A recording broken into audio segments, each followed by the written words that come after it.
What's up, guys? Welcome back to the PR pod right here on Danny Talks Football. And if you're watching this as a video, hello, click the subscribe button, like the video, comment down below, do all of the good stuff, and we'll get straight into how to fix Chelsea and start off with the manager's situation.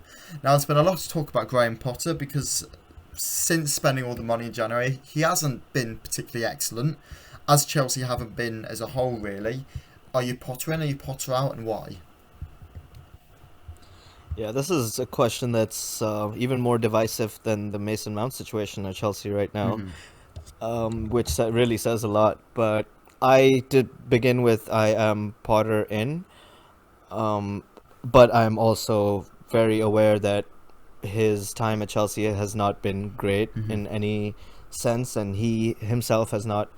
He has uh, a lot of situations. I think he has the lowest win percentage of any Chelsea manager in the last like 30 years, Mm-hmm. which never makes for good reading. It doesn't. But then when you also need to caveat that with the context of the injury crisis we've had since he's come in, and it's the worst injury crisis we've seen in the Premier League. Like last season we had 92 injuries. This season we've had like lesser number of injuries, but when you look at the length of the injuries, like It's been Fofana bad. has been out since October. Reece James, who's just come back, has been out from October. Both of them came back after the World Cup. Both of them got re-injured. Like you literally couldn't write this. Chilwell was out for 3 months. Conte, one of like I still think he is the best midfielder in the world when he is fit. Mm-hmm. The problem is he's been out since August. Mm-hmm. And so when you look at all those injuries and then the injuries in attack we had, which kind of forced our hand on buying a lot of attackers in the Mm-hmm. winter window. So we had Sterling out, we had Pulisic out. So for, Armando Broja ACL injury, Edouard Mendy has struggled with injuries. So just all over the place, we've had so many injuries that any manager would struggle with Mm-hmm. this. We saw Thomas Tuchel struggling at Chelsea at the beginning of the season with a fully fit squad.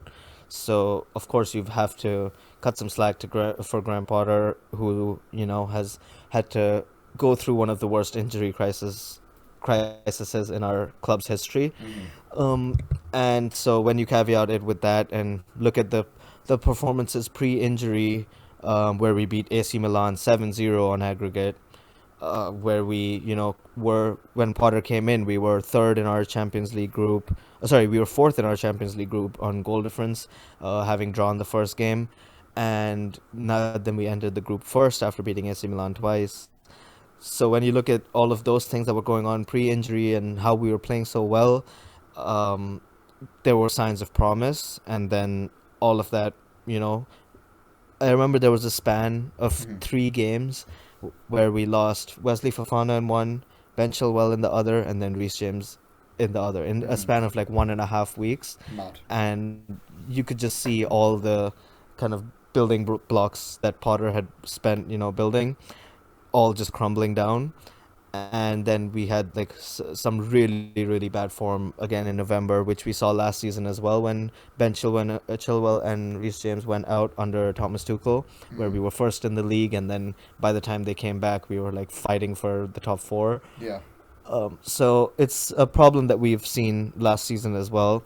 It's a problem that existed pre as well, but again, Potter hasn't helped himself in the way No. he's sometimes set up the team, in the way he's kind of spoken in some press conferences. And I'm not talking about, not being fiery like Tuchel. And a lot of people will talk about how uh, they don't see the ambition from Graham Potter, or the fieriness that fans want to see in a manager, Mm-hmm. because fans want a manager who reflects their what they feel after a game and after a loss and a poor result. And some of the boys did everything hasn't been very impressive. No.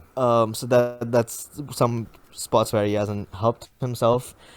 And then again in January, we spent 300 million, bought in 8 or 9 players in, and people expect instant results when you're trying to Yeah. bed in all these new signings, and not just all these new signings into a new culture, a new league, and stuff like that. But then you're also trying to bed in the players that are returning from injury, trying to just manage minutes of all these different people. You have an extremely bloated squad. I can't imagine that it's easy.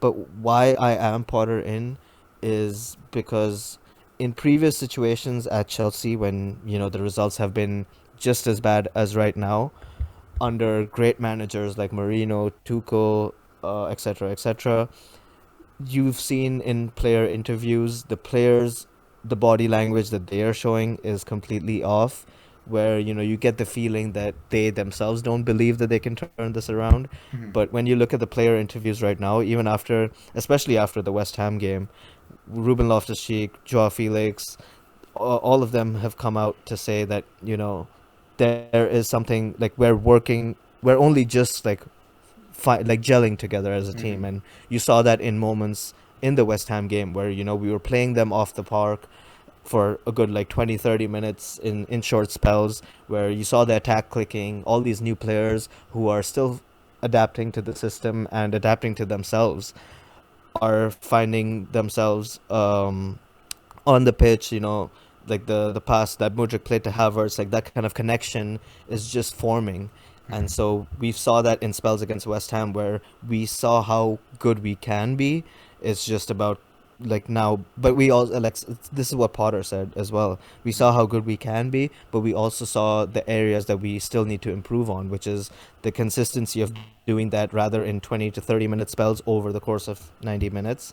And that will only come with time on the training pitch, which I'm glad we have plenty of now that we're out of the Carabao Cup, out of the Yes. FA Cup, and we don't really need to.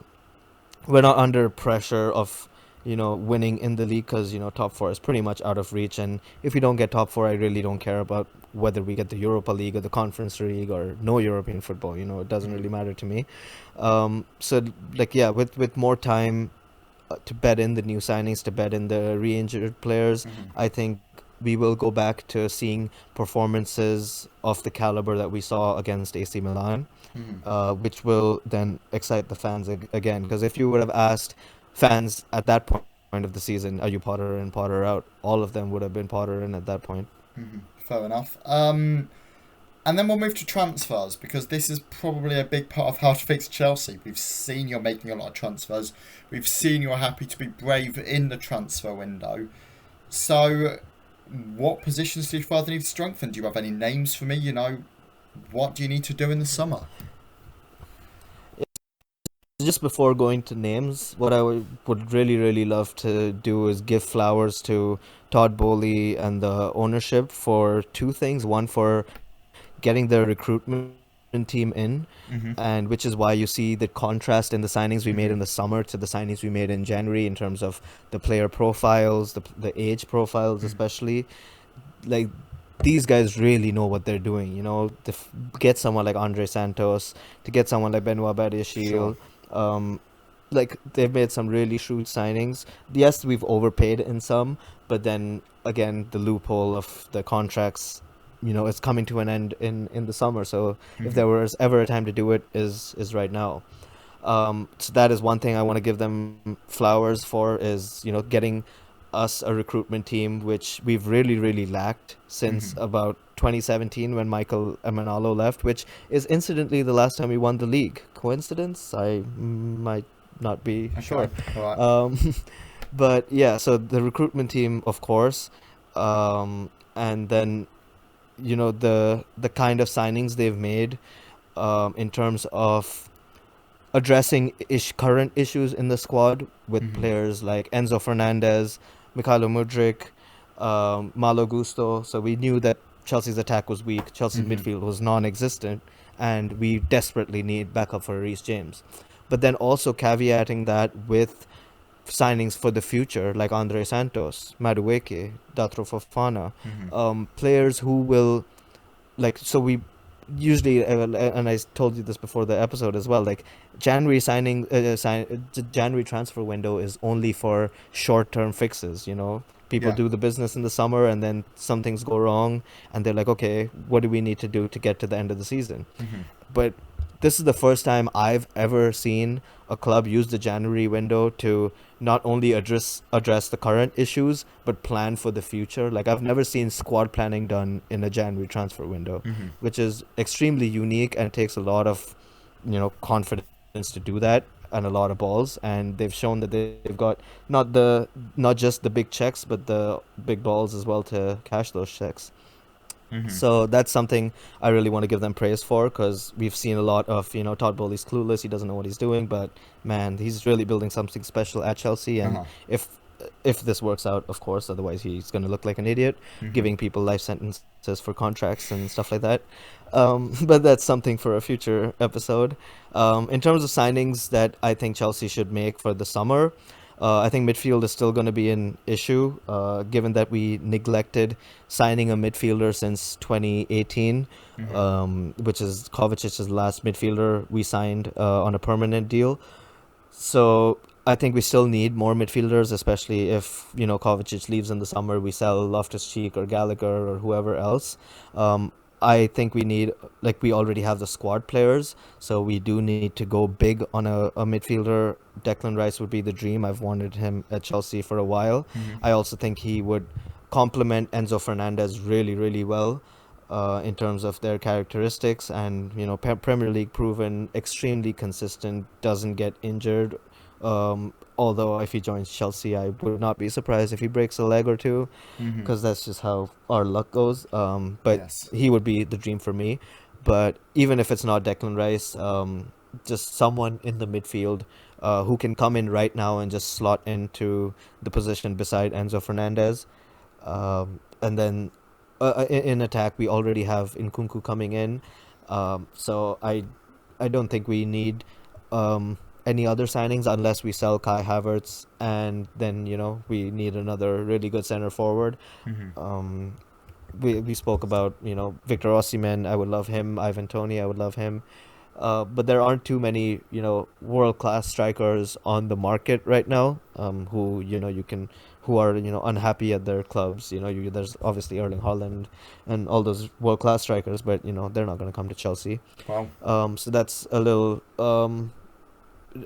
difficult to do. Hmm. So that's not my primary focus, but midfield would definitely be my primary focus. Hmm.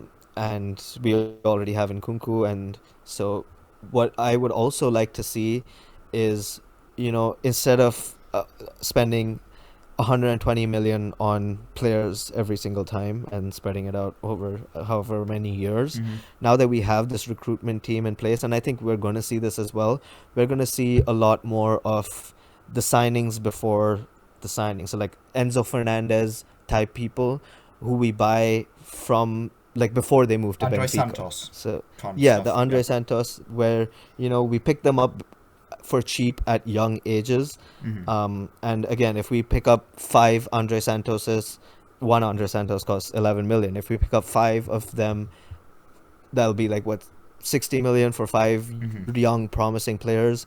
We only need one of them to turn into like 100 million player for that investment to come good, Yeah, for sure. and so that I want to see a lot more of that kind of strategy in the summer, where we're planning for the future. And I think we will see a lot more of that, especially because Todd Bowley is very keen on purchasing another club and starting up like a multi-club model like Man Yes. City have. Hmm. And so we can send all these people to the feeder clubs, and not have to worry about their game time, because we'll be owning both clubs, so those players will get game time in Hmm. preferred positions and stuff like that. Like the loan will actually develop them, rather Hmm. than a Harvey Vale at Hull City, where Yeah. he barely got any game time and stuff like that. So those are the summers that I would kind of like to see. Okay. Those are the signings I would like to see in the summer. Sorry. Fair enough. And then we have already touched on players that do need to leave. You can see that on the keep, sell or loan, which might already be on the channel. If not, it'll be in the podcast and it'll be coming on the channel. But run me back through them again. Who needs to leave? And what we will add to this is, when could these players leave? Because obviously there will be a lot of players. You've currently got 41 key first team players either on the books or out on loan. If obviously not all, you would need to let go of possibly 10, 15 players here. Not all of them could go this summer. So when can players who do need to leave, when can they feasibly move on? I actually think we could do a big clear out in the Okay. summer. Something we spoke about in I think the Keep Sell Loan Mhm. episode, is that Todd Bowley and Clear Lake Capital are because they inherited the club with no debt, and a lot of signings were made prior to their regime. They're not afraid of cutting their losses on these signings, Hmm. which we saw with Timo Werner, which we're seeing with the Lukaku deal, where we bought him for 100 million and then loaned him back instantly, and we're still covering a part of his wages as well. So, and even in the Hakim Ziyech deal, like we were gonna still be paying a lot of his wages, Yeah. which obviously fell through to PSG. So we're not afraid of cutting our losses on signings that they didn't make. Hmm. So I'm not sure how, to what extent we'll see a big clear up, but I Hmm. know a lot of the players that are currently in the squad will no longer be there.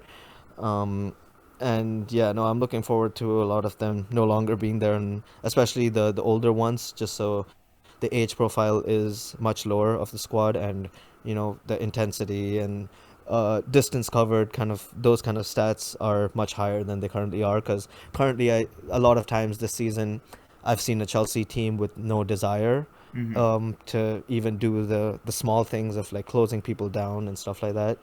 But with young, hungry players, I think that's what, like, that's the you'll get the basics from them at least. Hmm. So yeah, just my kind of advice would be sell as many players as you can who are not going to be in your plans, Okay. or loan the rest out. Hmm. Fair enough. Fair enough. And we'll probably leave how to fix Chelsea there, actually. If you do want to hear the specifics of where these players will go back and listen to the keep, sell or loan